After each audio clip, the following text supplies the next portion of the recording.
Welcome to Sidequests, the podcast that explores the strange, surprising, and often forgotten rabbit holes of history. Because sometimes history isn't what happens when people are trying to change the world, it's what happened when the world was making other plans. In the early 1800s, Edinburgh was the heart of medical science in Britain. Its universities attracted students from all over the world, and those students needed to learn anatomy the old-fashioned way by cutting it open. But there was a problem. You can't learn surgery from a textbook. You need bodies. And in Edinburgh, there weren't enough to go around. Legally, only the corpses of executed criminals could be dissected. But demand far outpaced supply, and so a shadowy trade emerged.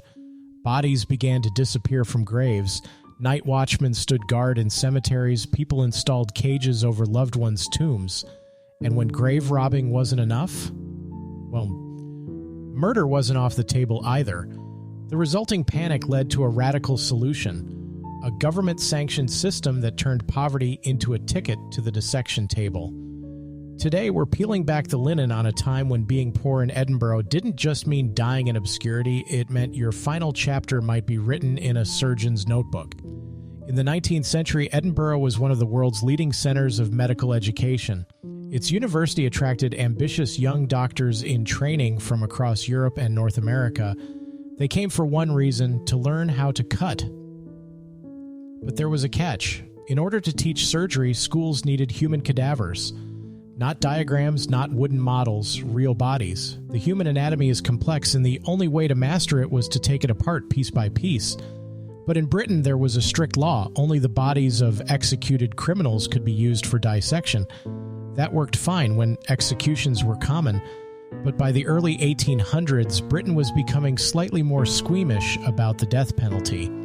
Fewer hangings meant fewer corpses for science. Also, I can't imagine bodies were in fantastic shape after an execution, and yet the number of medical students kept growing. In Edinburgh alone, there were hundreds of students and barely a dozen legal cadavers to go around, so the schools got desperate. And when official channels dried up, the black market opened wide. Enter the resurrectionists, grave robbers for hire. They'd strike in the dead of night, digging up freshly buried bodies, hauling them to anatomy professors under cover of darkness, and collecting their fee.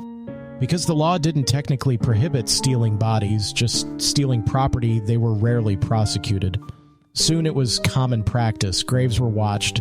Iron cages called mort safes were installed over coffins. Families took turns guarding burial plots with rifles. The public was horrified. The medical profession was embarrassed, but still complicit. And dissection, once reserved as a punishment for the worst criminals, had become an unspoken threat hanging over the heads of the poor. Then in 1828, two men decided to skip the digging altogether. They didn't wait for people to die. They helped them along. In 1828, the line between grave robber and murderer was crossed by two Irish immigrants in Edinburgh, William Burke and William Hare. They weren't students, they weren't doctors, they were just opportunists, men who realized there was a tidy profit in the medical school's hunger for corpses. It started by accident. A lodger in Hare's boarding house died of natural causes, still owing rent. Rather than notify the authorities, Burke and Hare saw an opportunity. They stuffed the body into a tea chest, hauled it across town, and sold it to Dr. Robert Knox, one of Edinburgh's most prominent anatomy lecturers. He paid them £7 and 10 shillings, a small fortune for two working-class men. So they went looking for more. When no fresh corpses presented themselves, they made them. Over the next 10 months, Burke and Hare murdered at least 16 people, most of them poor, transient, or otherwise unlikely to be missed. They smothered their victims to avoid bruising the bodies, then delivered them, still warm, to Knox's dissecting rooms. Dr. Knox never asked questions, and Burke and Hare never left a body behind. Eventually, their luck ran out. Neighbors grew suspicious. One murder victim was recognized on the slab. The police were called. Burke and Hare were arrested, but with no physical evidence or witnesses, the authorities offered a deal. Whichever man confessed first would be spared. Hare turned on Burke. He testified against his partner, walked free, and vanished into history. Burke was convicted, hanged before a crowd of thousands, and, fittingly, his body was dissected in public. His skeleton still resides at the University of Edinburgh. The The public was outraged, not just by the murders, but by how easy it had been, by how eager the medical community had been to look the other way. Burke and Hare didn't invent the cadaver trade, they just took it to its logical and terrifying conclusion. Their crime shocked the nation, and Parliament realized it had to act. In the wake of the Burke and Hare scandal, public outrage boiled over. It wasn't just about murder, it was about trust. People began to wonder if you died alone, poor or anonymous. Would your body be next? The government's answer was the Anatomy Act of 1832. Its goal was simple: stop illegal body snatching by creating a legal supply of cadavers. The act allowed medical schools to dissect the bodies of people who died in workhouses, prisons, hospitals, and asylums, as long as the body was unclaimed. On paper, it was a clean solution: no more grave robbing, no more back alley deals. But in practice, it created a grim kind of cadaveric lottery.